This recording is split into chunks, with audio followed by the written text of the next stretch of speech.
The coffee stain on Marcus Webb's uniform told the whole story. It was on his left breast pocket, brown, shaped like a rough crescent moon. It had been there for 2 days. He had not washed it out because there was no time, and then because he stopped caring, and then because it became, in some private way he couldn't explain to himself, a kind of armor. A reminder that he was still a person, and not just a serial number in gray fabric. He was standing in front of Colonel Harris's desk when he noticed the colonel wasn't looking at him. The colonel was looking at a map. It was a large printed map of the Kepler 442b colony zone, a flat stretch of rust-colored land the settlers had named New Carthage, which the Vethkai had named a stepping stone. The colony had 17,000 people. It had a power grid, a water processing plant, a medical center, 3 defensive perimeters, a school that doubled as a field hospital, and a grain storage facility that smelled like wet hay and warm metal. It had a ditch. Webb, said Colonel Harris, still looking at the map. Sir, you know Drainage Channel 7? Marcus did know it. Everyone in the garrison knew about it, the way you know about a bad tooth. Not because you think about it, but because it was always there, slightly wrong, slightly forgotten. Channel 7 was a runoff ditch built 8 years ago to stop floodwater from washing out the eastern perimeter road. It ran 200 meters from the base of the ridge to the edge of the outer colony fence. It was 3 meters deep at its deepest. It had a broken sensor relay, 2 non-functional automated turrets, and a reputation for being full of copper-colored mud that smelled like old coins and something that had been dead a long time. It was not a strategic position. It was barely a position at all. I know it, sir. Good. The colonel tapped the map with 2 fingers. Take it. Marcus waited for the rest of the sentence. There wasn't one. Sir, take it alone? The Vethkai are pushing from the eastern ridge. We have 4 confirmed assault vectors. Channels 7, 8, 9 and the primary colony road. Colonel Harris finally looked up. He had the eyes of a man who had stopped sleeping 2 nights ago and had made quiet, private peace with that fact. We're pulling every available unit to the primary road and perimeters 8 and 9. 7 is a drainage ditch. The enemy will not dedicate significant force to it. He looked back at the map. You will hold it until reinforcements arrive, or until they don't come. Marcus stood very still. The ditch, he said. The ditch. By myself. You'll have a standard supply crate. Field loadout. The colonel said the last part without any particular cruelty, without any hesitation, and that, the complete absence of hesitation, was somehow worse than anything deliberate would have been. He wasn't being dismissed. He was just being deprioritized. Filed under, not the thing that matters. The supply crate was already sitting outside the colonel's office door when Marcus walked out. Someone had put it there before the meeting. Before he had said yes. Before he had even been asked. He stood looking at it for a moment. Then he picked it up. It was not heavy. The sun on Kepler 442b ran slightly too orange. It did this thing to the light that said warm afternoon in summer while the actual temperature made your knuckles ache if you stopped moving. Marcus carried the supply crate down the eastern service road, with his rifle slung across his back, and his boots already collecting the copper mud of the lowland where the drainage fields bled into the ground. He passed Private Chen near the vehicle depot. Chen looked at the crate, looked at the direction Marcus was walking, looked back at the crate. They giving you Channel 7? Chen said. Yup.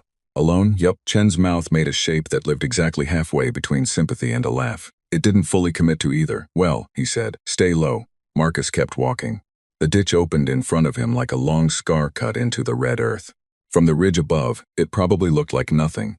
A geographical footnote, a drainage groove, a wrinkle in the ground that would appear on a satellite map as a thin line and nothing more. Up close, it was something different. Deep enough that standing at the bottom put the rim level with his shoulder. Wide enough for 2 men walking side by side. Long enough that you could not see from one end to the other without climbing out and looking. The walls were hard-packed clay beneath the copper mud. The bottom was wet, not flooded. The drainage system was still doing something, but wet enough that each step pulled at the sole of his boot with a slow sucking sound, like the ground was reluctant to let him go. He climbed down and walked the full length of it. The 2 broken turrets sat at the northern mouth, the end that faced the ridge.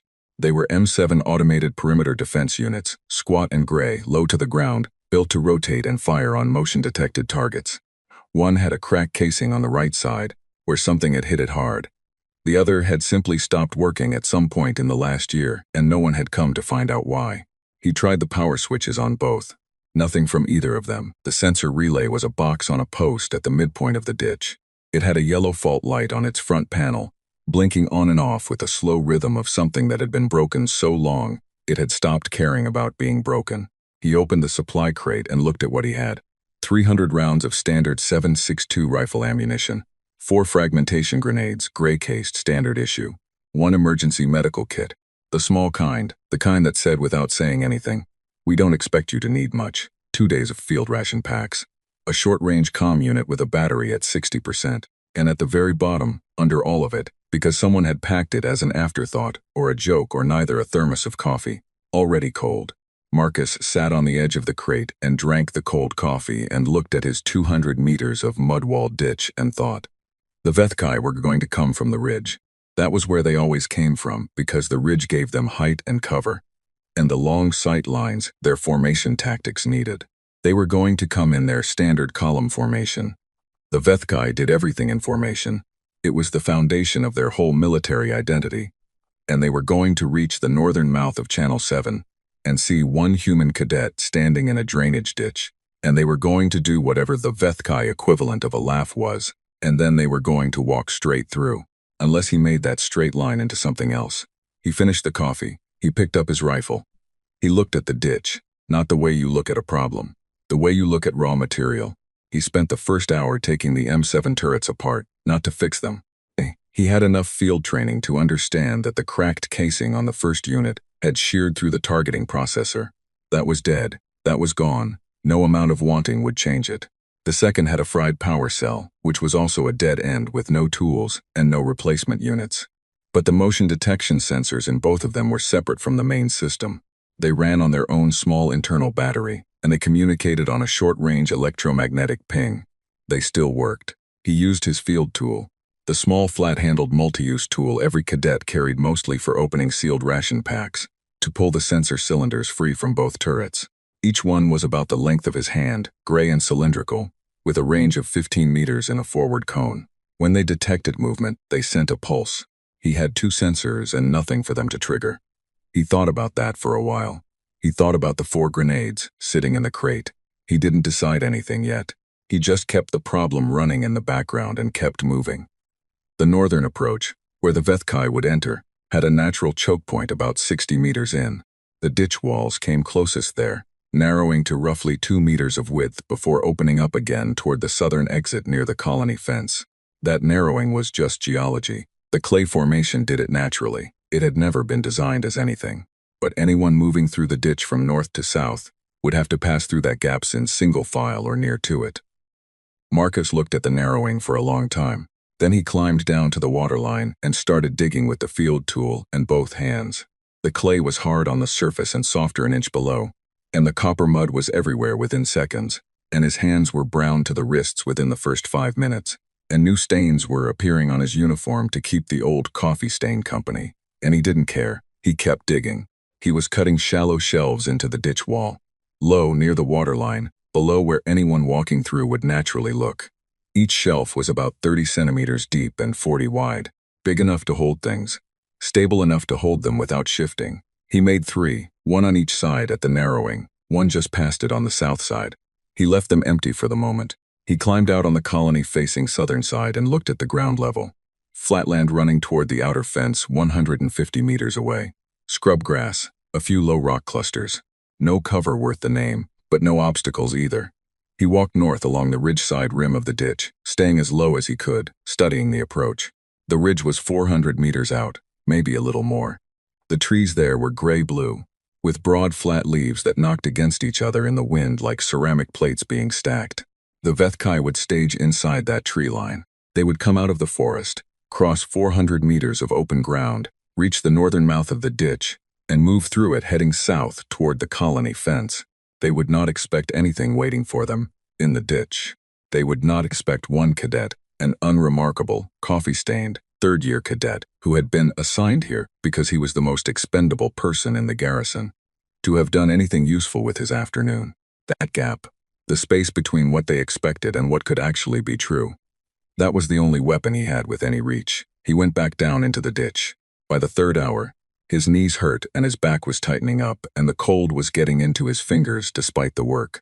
He had stripped the communications cable from the broken sensor relay, gutted the box entirely without guilt, since it hadn't worked anyway, and used the thin wire to connect his first motion sensor to a small indicator light pulled from the relay's circuit board. When the outer sensor triggered, the light blinked red. He ran the wire carefully along the base of the east wall, hiding it under a thin, pushed-over layer of mud. He fixed the sensor to face the northern mouth, aimed north, 15-meter range. Then he did the same with the second sensor at the narrowing point, wired to a different indicator light, this one green. Red light, something moving within 15 meters of the northern entrance. Green light, something inside the narrowing, 2 blinks, 2 pieces of information. That was all it was. But information in the dark was worth more than ammunition if you knew how to use it. He pressed both lights into the clay wall on the south side, near his fallback position, the farthest point from the northern entrance, where the shelves he dug were arranged around him like a crude workstation. Rifle magazines in order of reach, grenades, medical kit, the empty thermos. He ate 1 ration pack at the 4-hour mark. It tasted like salted cardboard. He ate every crumb. He looked at the 4 grenades for a long time. The shelves he had carved near the choke point, he had an idea about those. But the grenades needed the right moment and the right positioning, and committing them too early was the same as wasting them. He forced himself to wait. Not because he felt calm about waiting, because it was the smartest thing his 2 hands could do right now. The sun finished dropping behind the ridge. The sky went purple, then a deep bruised gray, then the specific kind of dark that came from a moonless night on this planet. Not total blackness, but something thin and cold, starlight from the wrong angles, light that illuminated nothing clearly. Marcus cracked a glow patch from the medical kit. Just barely. Just enough to give the faintest orange bleed without throwing visible light beyond the ditch walls. Enough to see his 2 indicator lights. He pressed his back against the clay. Both lights were dark. He sat and did not move and did not think about anything except the 2 lights and what would happen when they changed. Sometime after full dark, he had stopped tracking exact time because time tracking made the waiting worse. He heard it, not from inside the ditch, from above it, from the direction of the ridge. Sound traveled strangely in Kepler 442b's atmosphere, stretched slightly, like a voice coming through a wall from the next room.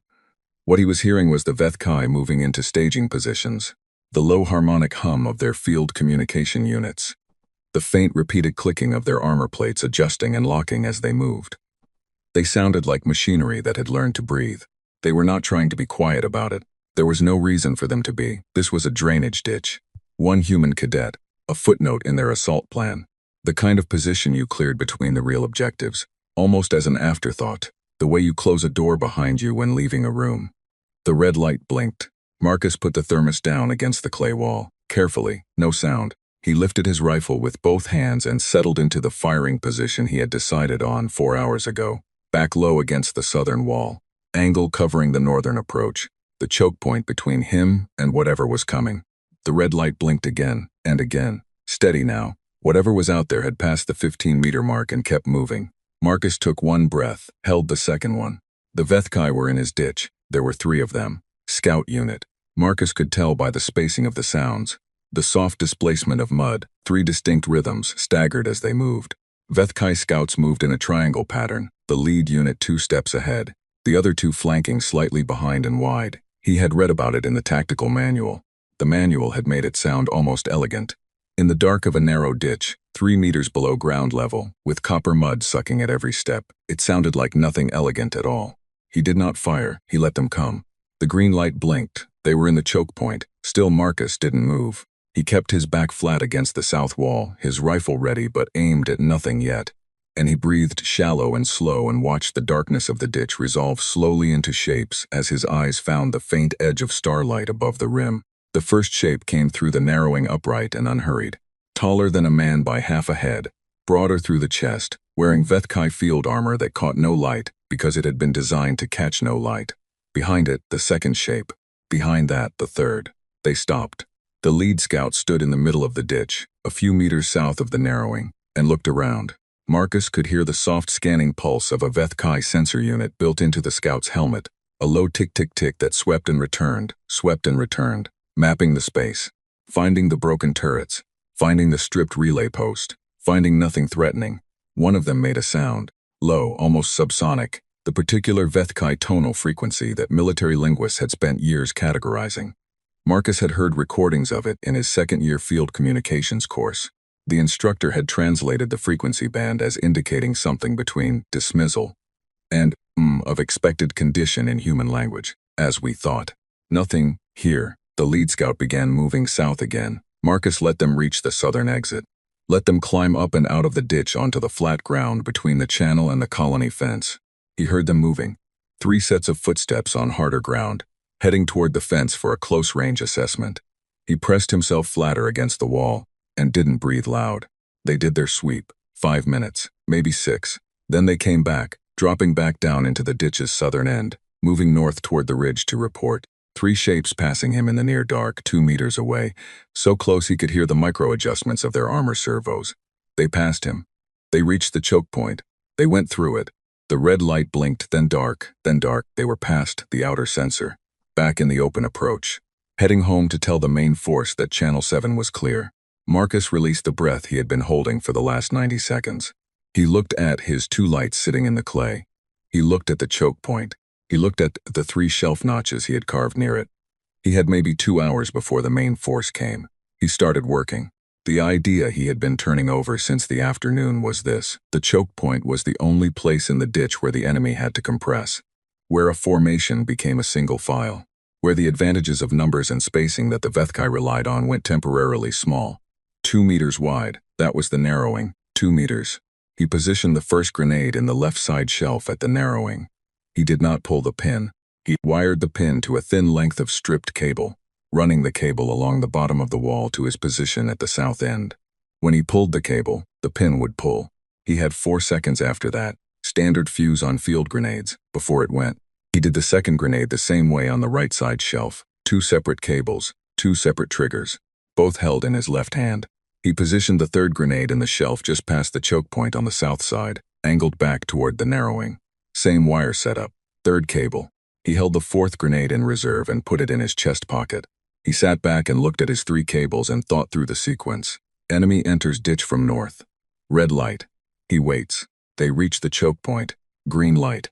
He waits a beat, lets the front units clear the narrowing, and move south toward him while the following units are still inside it. He pulls cable 1 and 2 simultaneously. Both grenades in the choke point walls go at once. The blast in a 3-meter deep, 2-meter wide clay channel is not the same as a blast in open air. It is a different kind of event entirely. He had read about this in a history file actually, not a military manual. A history file about a battle in a river trench on a different colony, 130 years ago, before anyone had even heard of the Vethkai, when 2 human factions had fought each other over a water source. Someone had used channel grenades. The after-action notes described the results in the flat, careful language of military reports. And even in that careful language, the results had been ugly. The clay walls would direct the blast inward, concussive force with no room to spread. Then he would fire at whatever came through toward him. Then cable 3. The grenade passed the choke point, aimed backward, for whatever turned and tried to retreat. Then the 4th grenade by hand if it came to that. Then the rifle until the magazines were empty. He sat with this plan for a long time and let himself feel how thin it was, how many things had to go exactly right, how many variables were outside his control. Then he put that feeling down, the way you put down something heavy when you need your hands free, and he looked at his lights and he waited. The first hour of waiting was the hardest. His mind did what minds do in darkness when there is nothing to occupy them. It went looking for things to be afraid of, and it was very thorough about it. It found the question of whether the main force would send 10 units or 30. It found the question of what happened if a Vethkai commander decided, on instinct or caution, to approach Channel 7 from the south instead of the north. It found the question of whether the grenade wires would hold, whether the fuses would perform as expected, whether his hands would shake at the wrong moment. He let all of it move through him and kept his hands still. The second hour was easier. He had slipped into that particular state that soldiers and surgeons, and anyone who has ever sat waiting in the dark long enough eventually find. A kind of hollow readiness. All noise inside quieted down to a single point of attention. Not calm, not brave, just present. He ate the second half of his ration pack. He thought about getting up and stretching his knees, which were screaming at him. He decided the mud sounds of movement weren't worth the relief. He looked at the 2 lights.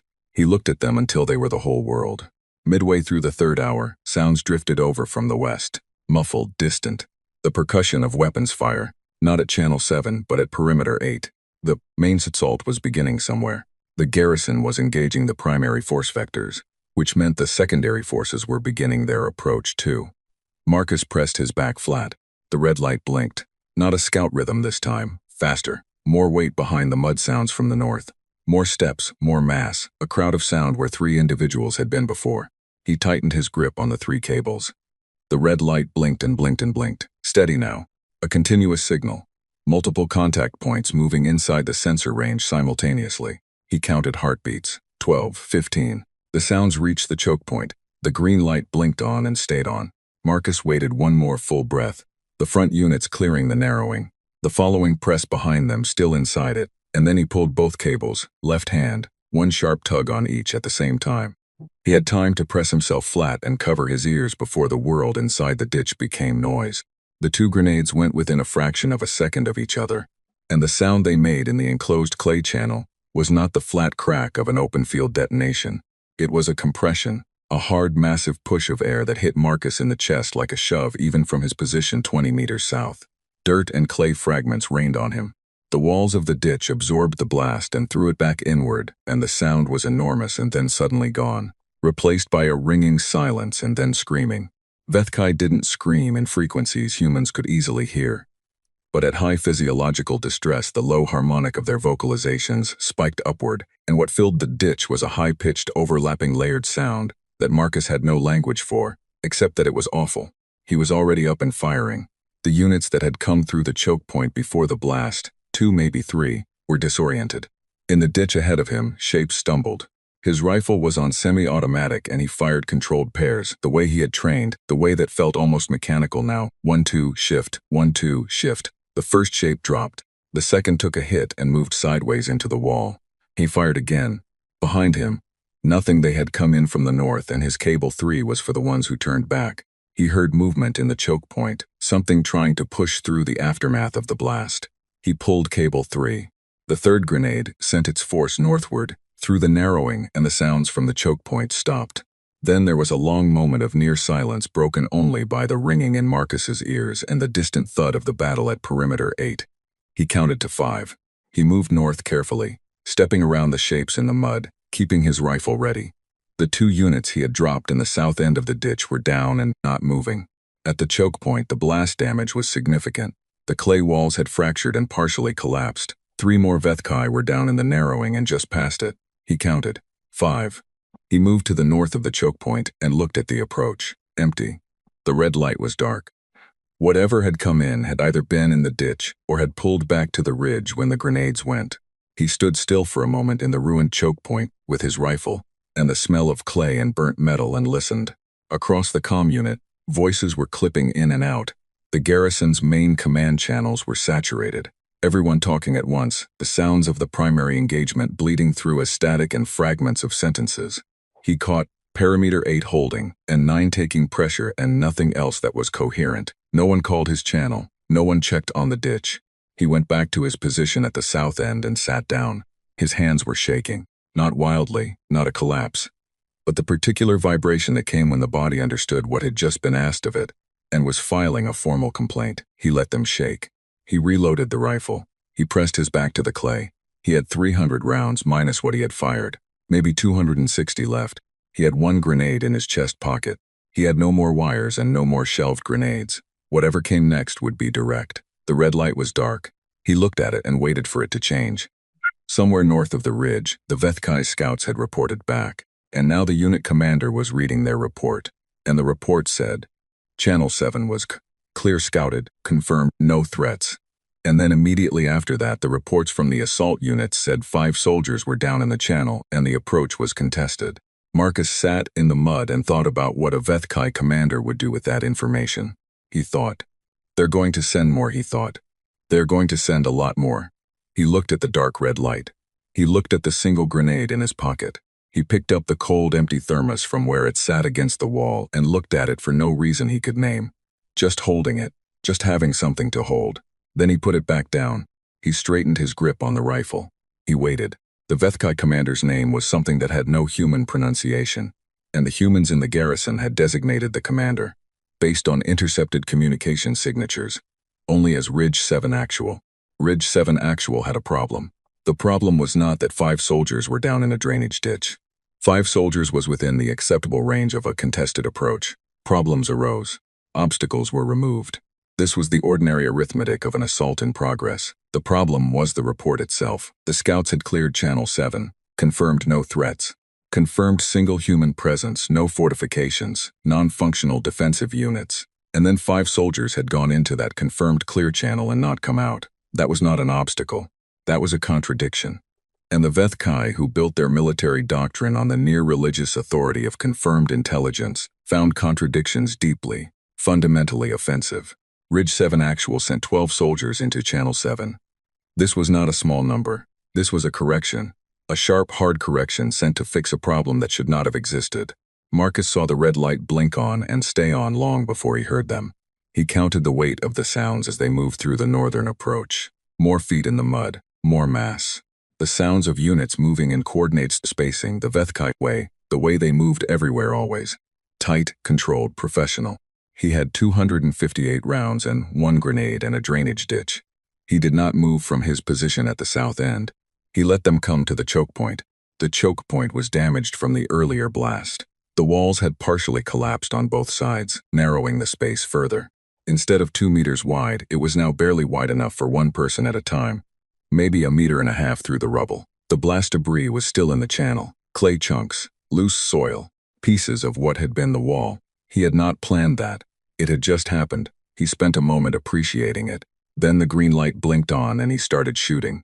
The thing about shooting inside a deep clay ditch at night was that the muzzle flash of the rifle turned the world on and off, strobe lighting the channel in half-second bursts of white. In those bursts Marcus could see. Between them he was blind. He made himself shoot in controlled pairs and pause. Shoot and see, pause and listen, shoot and see.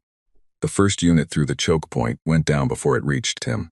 The second took his fire and pushed through it, hit somewhere non-vital, still coming, and Marcus sidestepped and put 2 more rounds in before it reached him. 6 feet away, 3 feet, then down. Too close. He felt the wind of it. Behind the choke point, the others were pressing. The narrow gap was creating exactly the compression he had wanted, but now he had no grenades wired into the walls to take advantage of it, and they were working through the obstruction steadily. The Vethkai discipline holding even in a dark rubble-filled ditch with the sounds of the dead around them. He pulled back south, firing as he moved. Not sprinting. There was no room to sprint. The mud took your footing if you tried. But moving backward in measured steps, putting distance between himself and the choke point, buying angle and time. 2 more units pushed through. He hit the first. The second got through uninjured. Then it was inside the south section with him. It was fast. That was the thing about the Vethkai. Everything they did was fast and very sure. It came at him in the dark between his muzzle flashes, and he had just enough of a burst of light to see it closing. And he threw himself sideways into the clay wall, and it hit the space where he had been, and its elbow hit the wall instead of him. And in the second it took to reorient, he fired twice from point-blank range, and it dropped. He landed in the mud, got up, kept moving south, the southern exit, the open ground between the channel and the colony fence. He didn't want to leave the ditch. Leaving the ditch meant open ground. Open ground meant no walls around him, no compression of enemy movement, no terrain working for him. But staying in the ditch with 8 or 9 Vethkai between him and the only defensible geometry he had was a shorter way to end up dead. He went up the south wall, scrambling fingers in the clay, rifle banging against his hip, and came out on flat ground under the thin star-spattered sky. He ran, not far, 40 meters, to the nearest cluster of rocks he had noted that afternoon. Low, 1/2 meter high, not real cover, but the best available cover. And he dropped behind them and pressed flat and pointed the rifle back at the ditch's southern exit. He breathed. He waited. The first shape came out of the ditch 6 seconds later. He shot it. The second came up 5 meters west of the first. He shot it. There was a pause. 15 seconds of nothing from the ditch exit. Marcus lay in the thin grass behind his rocks and felt his heart slamming itself against his ribs like it was trying to get out. And he forced his breathing to slow, and he kept the rifle on the ditch rim. The Vethkai were very smart. He knew this. He was not operating under any illusions. They were smart and disciplined, and there were 12 of them. And there was one of him. And they were going to figure out where he was within a few moments, at which point 2 of them would hold the ditch exit, and the rest would flank left and right on the surface. And he would be caught in the open with no walls to save him. He had maybe 30 seconds before that started happening. He pulled the last grenade from his chest pocket. He looked at the ditch exit. He pulled the pin. He held the grenade for 2 seconds, counting, watching the exit, and then he threw it hard and flat into the southern end of the ditch, into the open channel below, and pressed himself flat against the rock. The grenade went off inside the channel, the compression effect again. That hard-contained push, dirt raining outward, then silence from the ditch. Then one shape appeared at the rim, moving fast, and Marcus fired once and it dropped. Then nothing, long nothing. He lay still and didn't move and watched the ditch exit and listened. After what felt like a long time but was probably 90 seconds, the comm unit on his belt buzzed with a fragment of signal. Not a voice, just a carrier ping, the garrison's automatic position signal pinging all active field units. He pressed the transmit button twice in response. Alive. Here no answer came back. Too much traffic on the main channels. He lay behind his rocks in the thin starlight and did the math. He had fired. He counted in his head, tracking by magazine, approximately 80 rounds. He had 200 rounds remaining across his magazines. He had no grenades. He had no wires and no sensors and no tricks left in the bag except himself and the rifle and whatever terrain he could find. He had been out of the ditch for less than 5 minutes, and already he hated the open ground. The ditch had been his. He understood it. He had prepared it. Out here, he was just a man in the dark with a rifle and some rocks. He needed to get back in. He waited for 2 full minutes, counting seconds, forcing himself to count, because it kept his mind anchored to something. And then he moved in a low crawl back toward the ditch, angling to the eastern side of the exit, approaching from a different angle than he had left. He looked over the rim. The south section was empty. The shapes that come through the choke point were down, some at the blast site, some further south. Nothing was moving. He dropped back in. His boots hit the mud, and he moved north immediately, carefully, clearing each section before moving to the next. At the choke point, more shapes down in the rubble. He counted. 6 down in the channel itself between north and south, plus 3 he had taken on the surface. That was 9. 12 had come in, 3 unaccounted for. He stopped moving. He held his breath and listened. Somewhere north of the choke point, in the northern approach, between the narrowing and the ditch entrance, something was still in the ditch. 3 of them. They had not pushed through. They had stopped, waiting for him to come north. Marcus stood very still in the mud and looked north into the darkness, and thought about 3 trained Vethkai soldiers, sitting in a narrow trench, pointing their weapons at the choke point, waiting for a human to walk into their sight line. He thought about this for a long time. Then he looked at the fractured wall of the choke point, specifically at the section that had collapsed inward, where the clay had given way and piled into the channel floor. The collapsed section had created something he hadn't had before. A rough, uneven step in the wall, a series of clay ledges leading upward. Not a ladder, not even close to a ladder, but a way out if you were willing to use your knees badly. He climbed. He came out of the ditch on the eastern rim, the ridge-facing side, and moved on hands and knees through the scrub grass in the dark, going north along the outside of the channel. He moved slowly, slower than he wanted to. The Vethkai had hearing that picked up soil compression at short range, and the scrub grass was brittle and would crackle if he moved fast. He counted his steps, 30 north along the outside. He was past the choke point now, close to the northern mouth. Somewhere below him, 3 Vethkai were pointing their weapons south at a gap they were certain he would come through. He looked over the rim, 2 shapes directly below. One slightly further south. He had been in the prone position with the rifle for so long his right shoulder was numb. He ignored that. He took the 2 closest shapes in quick succession from above. The angle was terrible, too steep, but they were not looking up. No one expects fire from directly above. It is not a thing military doctrine accounts for cleanly, and then rolled sideways before the third could reorient. The third one came out of the ditch fast, smarter than the others. It came up on the north side of the rim and it moved. Marcus was already on his feet. They were 5 meters apart on the open ground north of the channel, with the ridge behind the Vethkai and the colony behind Marcus, and both of them in the thin starlight with weapons raised. This was the kind of moment that combat training covered in exactly 0 realistic detail. Marcus fired first. The Vethkai fired at the same time. The Vethkai shot went wide left, possibly because Marcus's shot had not missed, and the enemy unit's aim had shifted in that half-second of body reaction. Marcus stood in the dark and looked at the shape on the ground in front of him and listened. Quiet from the ditch, quiet from the ridge. Distant sounds of the main battle from the west, still going, still ongoing, still far away. He looked at his hands. The shaking was worse now. He pressed them against his thighs until it passed. He went back into the ditch. He sat at the south end, back against the clay, and he counted his remaining ammunition. 160 rounds, no grenades. He looked at his 2 indicator lights. The wires had been damaged in the blast. The green light at the choke point was dark and not responding, but the red outer sensor was still live, still blinking softly with its tiny heartbeat pulse. He was still here. He was still in the ditch. He set his jaw and looked at the dark red light and waited for whatever was coming next. He didn't have to wait long. 40 minutes after the second engagement, the comm unit buzzed. This time a voice broke through, clipped, static-wrapped, but recognizable as human. All field units, primary road holding. Perimeter 8 holding. 9 has breach point containing report status. Marcus pressed transmit channel 7, 1 soldier. Holding. A pause. The channel crackled. Say again 7. Holding, Marcus said. Channel 7 is holding. Another pause, longer this time, as if the person on the other end of the comm was doing their own math. 1 soldier. Channel 7. Holding. Copy. 7. Reinforcement is not repeat, not available at this time. Hold as long as possible. Marcus looked at 160 rounds of ammunition. He looked at his empty thermos. He looked at the red light. Copy, he said. He set the comm down. He thought about the word possible. It was 3 in the morning by the internal clock on his comm unit when the red light blinked on again. Not fast this time. Not the frantic pulse of a large force. A slow, measured rhythm. Spaced. Deliberate. Scouts again, clearing the approach before the main force. Making sure this time, Marcus closed his eyes for exactly 3 seconds. Then he opened them and started thinking. He had no grenades.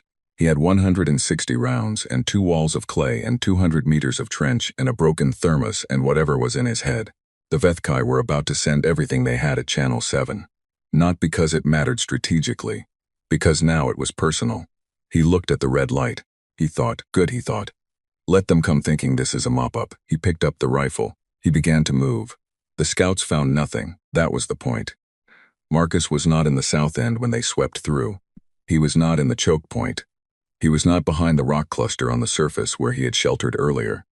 When the 3 scouts moved through Channel 7 from north to south and climbed out the far end to sweep the open ground toward the fence, they found an empty ditch, disturbed mud, blast debris, and the bodies of the soldiers from the previous 2 engagements.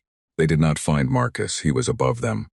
He had spent the 40 minutes between the second engagement and the arrival of the scouts doing something that seemed borderline insane but was.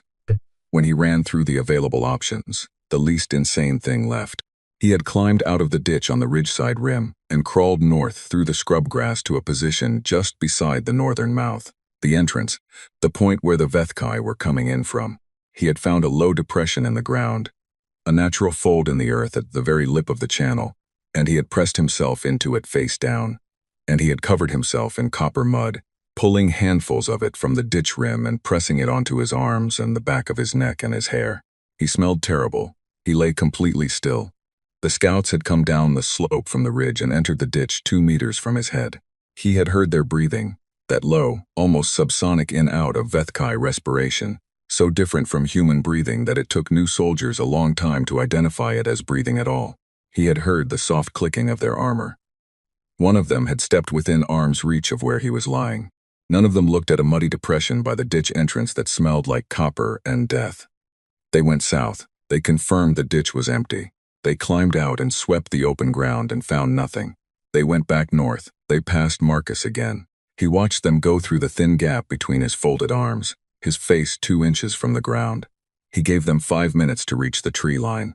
Then he climbed back into the ditch and moved to a new position. He chose the midpoint, just north of the choke point, the section of ditch between the narrowing and the northern mouth. This was not the section he had prepared. This had none of his carefully dug shelves or wired sensors. But the choke point was now behind him, and anything coming through from the north would have to pass his position first. The approach was on his terms now, and his terms were close range, no warning, full surprise for as many seconds as he could make that last. He cut fresh footholds into the east wall, shallow cuts, just deep enough for his boots. He could get up and out of the ditch in 4 seconds from this position. He tested it twice, slowly, making sure his footing was solid. He checked his ammunition again, obsessively. 160 rounds, 1 full magazine in the rifle, 4 in his vest. He looked north at the ditch entrance framed by the star-spattered sky above the rim. At 3:47 in the morning, the Vethkai came in force. There were 20 of them, maybe more. He could hear the mass of their approach, before he saw the first shapes at the entrance. The collective weight of 20 armored soldiers moving through the clay ditch, was a thing you felt in the ground before you heard it with your ears. A low rhythmic tremor, coming steady and fast. They were not going carefully this time. The scouts had confirmed empty. The commander had sent a force large enough to overwhelm anything they might have missed. This was by Vethkai doctrine, a mopping-up operation. Fast entry, fast sweep, fast exit. The first 3 units came into the ditch entrance upright and moving. Marcus was 8 meters south of the entrance, pressed against the east wall, still caked in copper mud. And he shot the front unit twice and the second unit once and moved. The Vethkai military response to unexpected contact in a confined space was immediate and practiced. Forward units pressed, rear units spread to the walls, support units aimed at the direction of fire. It was a good response. It was the right response. It was designed for a shooter in a fixed position. Marcus was not in a fixed position. He was running south along the east wall, not sprinting. The mud made a full sprint impossible, but moving fast, fast enough, and he was firing as he ran, half-turned, rifle against his side, not aimed shots, suppression, noise, and flash in a tight dark channel. He was not trying to hit anything in particular. He was trying to make the air in front of him hostile. He reached the choke point and went through it sideways. The collapsed walls had narrowed it to a squeeze, and once through he turned fully and fired at the narrowing. The front units of the Vethkai force had been pushing south after him, and the leading ones hit the choke point obstruction and slowed, and Marcus shot 2 of them in the gap, and the bodies added to the debris, and the choke point went from navigable to nearly blocked. He backed to the south end of the ditch. He listened to the sounds from the choke point. Vethkai were working through it. They were pulling at the rubble. They were disciplined, and they were not panicking, and they would clear it. It was a matter of time. He looked at the south exit of the ditch. He looked at the colony fence 150 meters away. He had a decision to make and almost no time to make it. If he climbed out to the south and crossed the open ground to the colony, he lived, probably, until the Vethkai followed him onto the open ground, which they would, and then it was a chase in the dark with no walls and no terrain and a single rifle. If he stayed in the ditch, he had the terrain and no room to run. He heard rubble shifting at the choke point.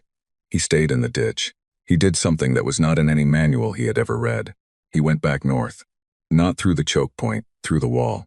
The choke point's blast damage had fractured both walls, and where the clay had collapsed, it had also created a rough bypass, a scramble route along the east wall's rubble pile that went above the narrowest point and back down the other side, outside the choke point geometry. You couldn't stand on it. You could belly crawl along it if you were willing to have clay shards in your face. He belly crawled along it. He came down behind the leading Vethkai units who were working on the choke point debris from the south side. He was behind them now. They were facing south, working to clear a path south, expecting the human to be south. He fired at their backs from 8 meters away. The next 4 seconds were the purest version of chaos Marcus had ever been inside of. The Vethkai force reacted with immediate speed.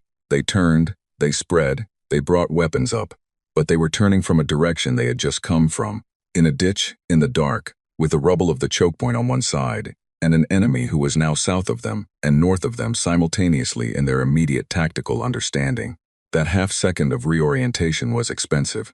Marcus fired everything in his current magazine, changed, fired the next one, moved again, not north this time, east, up the footholds he had cut into the wall earlier, coming out on the surface on the ridge side in one fast scramble, dropping flat immediately. He lay above the ditch in the thin starlight with the sound of the fight inside the channel below him. Vethkai were moving in the ditch. He could hear them, the clicking armor, the near subsonic communication tones, the deliberate controlled movement of a force that had been surprised and was reorganizing. They were very good. They would have a new plan in moments. He put his rifle over the rim and fired south along the ditch from above. Like the unit he had flanked this way earlier, the ones inside the ditch were not looking up. The angle was terrible for accuracy. He wasn't trying for accuracy. He was trying to make every direction inside the channel feel dangerous.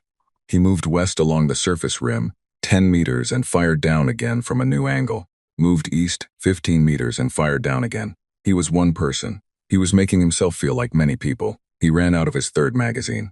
He changed it, fingers clumsy now with cold and fatigue, dropping the empty magazine in the mud. He pressed himself flat and breathed. His left arm was hurting in a dull way that he identified as a hit. At some point in the chaos inside the ditch, something had connected. Not a full round, a fragment maybe, or a glancing edge. His sleeve was wet. He pulled the sleeve back in the dark and felt the wound by touch. A gash, not a puncture. bleeding steadily but not in the way that meant anything urgent yet. He reached into his vest pocket, found the medical kit by feel, pulled compression bandage free, and wrapped his arm one-handed by pressing one end under his knee and pulling with his teeth. It was an ugly dressing. It held. He lay on the surface above the ditch and listened to the sounds from inside it. Fewer sounds now. Movement, but less of it. Communication tones, but quieter. He looked at his comm unit, 4:22 in the morning. Dawn on Kepler 42b came around 5:30. Approximately, he had one full magazine, two partial ones, approximately 80 rounds total. He lay above the ditch with 80 rounds and a bandaged arm and thought about the next hour. The Vethkai inside the ditch would wait him out if they thought he was pinned. They were logical about resource expenditure. They would secure the channel, establish a position, and wait for daylight when they could see him clearly. He could not let them secure the channel. He had to keep making the channel feel contested, moving, unpredictable, loud. The problem was that moving and making noise and firing used ammunition, and he had 80 rounds and no way to get more. He thought about the two broken M7 turrets at the northern mouth. He thought about them very carefully. The casings were cracked and the processors and power cells were gone, stripped when he'd pulled the sensors. But the chassis were still there. Big gray angular boxes mounted on stubby rotation arms. In daylight obviously broken. In starlight at a distance. Shapes. Angular metal shapes at the ditch entrance. He had an idea that was somewhere past desperate and into its own separate territory. He moved north along the surface, belly crawl, slow and silent, toward the northern mouth of the ditch. The M7 chassis weighed about 20 kilograms each. He knew this because when he got back into the ditch via the north entrance, coming in before the bulk of the remaining Vethkai force, who were in the center and south sections, he had to move them. Not far. He dragged them south from their original positions, one at a time, 12 meters each, leaving long grooves in the mud. His arm screamed. He dragged them anyway. He positioned them side by side, blocking the south side of the choke point rubble. They filled roughly half the width of the post-blast ditch. Not a real barrier, a suggestion of a barrier. In the dark, from the south side looking north, they looked like two machine gun platforms dug into a defensive position. He positioned himself behind them, flat, rifle through the gap. He aimed at the choke point. He waited. When the first Vethkai shape tried to push through the rubble from the north side, testing the choke point, looking for the clear path, he fired once. The shape pulled back, a pause. Communication tones from the north section, low and rapid. A discussion, then nothing. Marcus lay behind two broken, empty, useless machine gun casings and held his breath. He thought about what it looked like from the north side, a defended position, two heavy weapons platforms. A shooter behind them in a blocked choke point who had already taken down 17 or more of their soldiers in the last 3 hours using terrain and darkness, and whatever else he had found. He thought about what the Vethkai commander was thinking right now. The commander did not know there was one human in the ditch. The scouts had confirmed no fixed fortifications, but fixed fortifications had appeared. The force had taken significant casualties in what was supposed to be a cleared drainage channel. The channel had demonstrated grenades, automatic fire, flanking fire from above, and some form of sensor capability. The commander was looking at an intel report that said, empty ditch, and a casualty report that said 17 soldiers. That gap again. The gap between expected and actual. Marcus pressed his forehead against the top of the M7 chassis and felt the cold metal and breathed. He heard the Vethkai pull back north, back toward the entrance, back up the approach toward the ridge. Not retreating, reorganizing, calling for support. Calling for the kind of support you called when an empty ditch turned out to be something else. Marcus looked at his comm unit, 4:51 in the morning, less than 40 minutes to dawn. He had a partial magazine in the dark. He needed both of them to last. He lay behind his empty turrets in the mud and the cold and the dark, and he looked at the northern mouth of the ditch and he waited for what was coming. The Vethkai brought a barrier unit. Marcus didn't know the human military designation for it. He knew what it was by sound. The deep, slow pulse of a heavy field projector being positioned somewhere on the ridge slope, outside the channel, beyond the 400-meter open approach. The pulse had a physical weight, a subsonic pressure you felt in the chest before your ears caught up to it. A barrier unit was a siege weapon. It was what you brought when you needed to clear a fixed position without sending infantry into a choke point. It projected a wide-angle electromagnetic pulse that disrupted all small electronics, shattered sensor equipment, and knocked out comm units inside its effective radius. It did not kill by itself. It blinded, and then you sent infantry into the blind. Marcus felt his comm unit die. The screen went black. The carrier signal vanished. No more garrison voices, no more carrier pings. Just silence from the small rectangle on his belt. He looked at his indicator lights. The red outer sensor light was dark, dead. He was alone in the ditch with no sensors and no communication and no way to know what was coming until it was already at the entrance. He had 41 rounds left. He looked at the northern mouth of the ditch, open, dark. Just the rough rectangle of the entrance with the star-spattered sky above the rim, and the long slope of the approach vanishing into darkness beyond it. He thought about what 41 rounds meant against whatever the Vethkai were about to send. He thought about it very clearly and honestly, the way you think about a thing when there is no point in being soft about it. Then he stopped thinking about it, because it wasn't a useful thing to spend his last minutes doing. He made himself eat. He had one ration pack left. He opened it and ate it in the dark behind the 2 empty turret casings, and it tasted exactly as bad as the first one had. And he ate every scrap of it, because his body was burning everything it had and would need whatever he put in. He flexed his left hand. The bandaged arm was stiff and the gash had stopped bleeding, but the whole limb felt wrong, thick and slow. He could still grip. He tested the grip on the rifle 3 times. Still functional. He looked at the entrance, he thought. 41 rounds, 1 ditch, 1 hour to dawn, he thought. Make it expensive, that was the whole plan. Everything had been in service of that. Make Channel 7 expensive. Make it cost more to go through than to go around.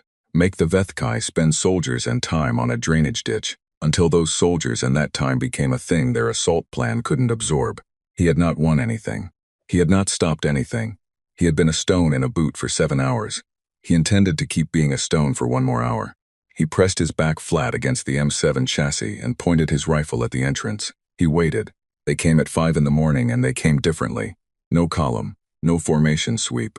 They came spread wide along the ridge-facing rim of the ditch, multiple positions, dropping in at staggered points along the north section, instead of funneling through the entrance. 3 points of entry simultaneously, the mouth, and 2 points where they had cut down through the rim walls on either side. Good thinking. It was genuinely good thinking. It eliminated the choke point as a defensive feature entirely. Marcus was firing before the first shape hit the mud. He had given up on the position behind the turret casings the moment he heard them on the rim. He was moving, staying low, angled toward the east wall, and he shot the first shape through the entrance and then the first shape through the eastern rim breach, and then he was running south again.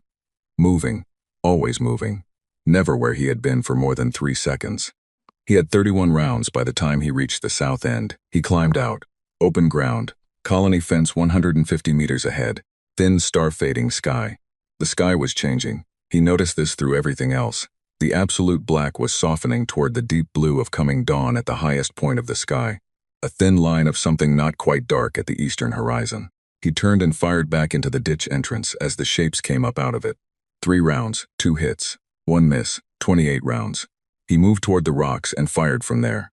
A Vethkai round hit the rock cluster and sent a chip of stone into his right cheek, a sharp, bright pain, and he dropped below the rock and put his hand to his face and looked at his fingers. Blood. Not bad. He wiped it on his uniform. The coffee stain had a lot of company now, and came up firing again. Shapes were spreading from the ditch exit, moving onto the open ground, fanning out, flanking left and right, the basic geometry of a clearing operation on open terrain against one target. He had no walls. He had no tricks left. He had 24 rounds and 100 meters of open ground between him and the colony fence. He ran. He ran and fired backward and ran and fired, and the rounds were going very fast now, each one a subtraction from a small total, and the Vethkai were coming onto the open ground behind him and firing, and the rounds going past him made sounds he had heard in training recordings but never expected to hear at this volume and this proximity. He reached the colony fence. He threw himself flat against the base of it. He had 11 rounds. He looked back at the shapes on the open ground. 7, 8, moving toward him in a spread fan. He fired carefully. No more suppression, no more noise and flash. Aimed shots, the kind his training had been building toward since his first year. The kind he had been lazy about in training because training felt distant and optional. He hit 4. He had 3 rounds. He looked at 3 rounds. He looked at 4 Vethkai on the open ground 50 meters away. He thought, stone in the boot. 1 more minute he fired the remaining 3 rounds one at a time, taking 3 of the 4, and then the rifle was empty and he had the empty rifle, and nothing else, and 1 Vethkai at 30 meters crossing toward him. He stood up. He put his back against the fence. He held the rifle by the barrel like a club. He was not thinking anymore. He was past thinking. He had used everything his mind had and everything his body had, and he was standing at the colony fence at 5:14 in the morning with an empty rifle and a coffee-stained uniform and copper mud in his hair. And the last Vethkai soldier came toward him in the thin pre-dawn light, and Marcus Webb held his ground. He held his ground. The sound came from above and behind him, through the colony fence. From the colony side, a high sharp crack and then a series of them. And the last Vethkai soldier stopped moving. Then it went down. Marcus stood at the fence and stared at it. Behind the fence on the colony side, boots on hard ground, running. Then a section of the fence burst open. An emergency gate, the kind built into the perimeter for exactly this kind of breach scenario. And 3 garrison soldiers came through at a run with weapons up. Behind them, Private Chen. Chen took one look at Marcus. The mud, the blood on his face, the bandaged arm, the empty rifle held like a bat, and did the same thing he had done that morning at the vehicle depot. His face made that shape that lived between a laugh and something else entirely. Except this time it didn't land on a laugh. "You held it," Chen said. Not a question. Marcus looked back at Channel 7. The sky to the east was going orange, the specific 2-orange dawn of Kepler 442b, the one that lied about being warm. It was coming up over the ridge, and it was hitting the copper mud of the open ground, and the drainage ditch entrance was visible in the early light, and the 200 meters of channel behind it, and all the things that had happened in it through the night. "I held it," Marcus said. His voice came out strange, flat, used up. Chen looked at the ditch, looked at the open ground, looked at the shapes on the grass between the ditch and the fence. He was counting. His face changed as he counted. "How many came in?" he said. Marcus had been counting all night, tracking by engagement, running a loose total in his head. Scouts first, 3, then 12, then 20, or close to it, then the barrier unit, then the final push. He thought about it, 35, maybe 40. Chen looked at him alone. Chen said, "The ditch helped." Chen opened his mouth. He closed it. He looked at the ditch and looked at Marcus, and then he put his hand on Marcus's shoulder very briefly, just a quick grip, and let go. Colonel Harris arrived 2 hours later, after the primary road and perimeters 8 and 9 were confirmed clear. The main Vethkai assault had broken at 5:40 in the morning. The primary force pulled back when the flanking vectors failed to penetrate, when the assault plan's timeline collapsed, when the numerical math stopped working. Channel 7's final casualty report, compiled from the field sweep that took most of the morning, came to 31 confirmed Vethkai soldiers in or around the drainage channel. 1 human soldier. 2 injuries, both non-critical, no deaths. Colonel Harris stood at the northern mouth of Channel 7 and looked at it for a long time without speaking. He looked at the blast damage in the choke point. He looked at the wire rigs stripped from the sensor relay. He looked at the repositioned EMMA-7 casings. He walked the full 200 meters of the channel and looked at every position, every improvised piece of it. Then he walked out the south end and looked at the open ground and the fence. He looked at Marcus, who was sitting on the ground with his back against the fence and a new bandage on his arm, drinking coffee. Actual hot coffee. Someone had brought it from the colony, and he was holding the cup in both hands like it was the most important object in existence. "Webb," said the colonel. Marcus looked up. "They told me the ditch was empty," Marcus said. "Thought I should do something about that." Harris looked at him for a long moment. "The relay," Harris said. "You stripped it for wire. It was broken anyway. The turret sensors, also not being used. You wired grenades to the choke point walls. 4 grenades. It seemed inefficient to save them for later." Harris was quiet. He was looking at Marcus with an expression that was not quite the one it had been in his office the night before, the one that had filed Marcus under not the thing that matters. This was a different expression, the kind that came when the math changed. "Where are you from, Webb?" Harris said. "Iowa, sir." Harris nodded slowly. He looked at the ditch one more time. "Iowa," he said, like he was filing it away somewhere useful. The Vethkai after-action assessment of the assault on New Carthage was intercepted and translated 8 days later by Garrison Intelligence. Most of it was the expected analysis, breakdowns of the primary road assault, the failures at perimeters 8 and 9, the overall command failures in force allocation. One section of it was not expected. It was the subsection on Channel 7. On Drainage Channel 7, classified in the Vethkai's own pre-assault intelligence as a non-strategic approach, confirmed empty by scouts, assigned as a secondary sweep. The Vethkai after-action document used a phrase that the military linguist assigned to translation read 3 times before she committed it to the official report, because she wanted to be sure she had the tonal register right.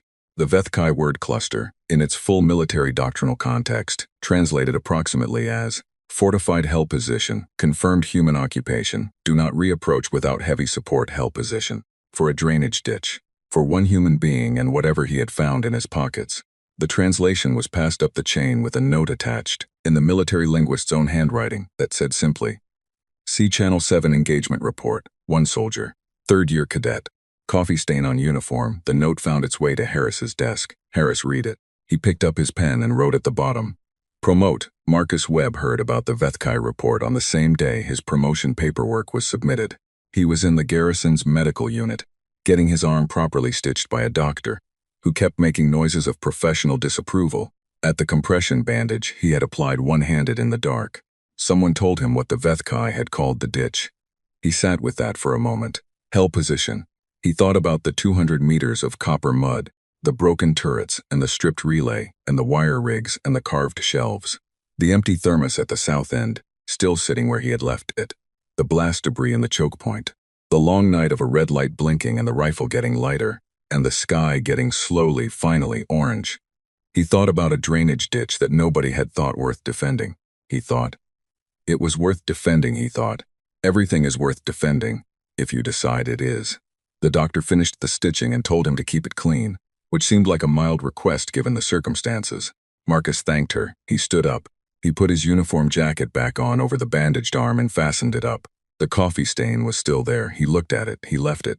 He walked out into the 2-orange morning light of Kepler 442b and went to find more coffee, because some things were constant and some things kept you upright, and sometimes both things were the same thing. And he had a promotion briefing in an hour, and he intended to be awake for it. Behind him, 200 meters of drainage channel sat quiet in the early light. The enemy had called it hell. He had called it a ditch. He had been right first.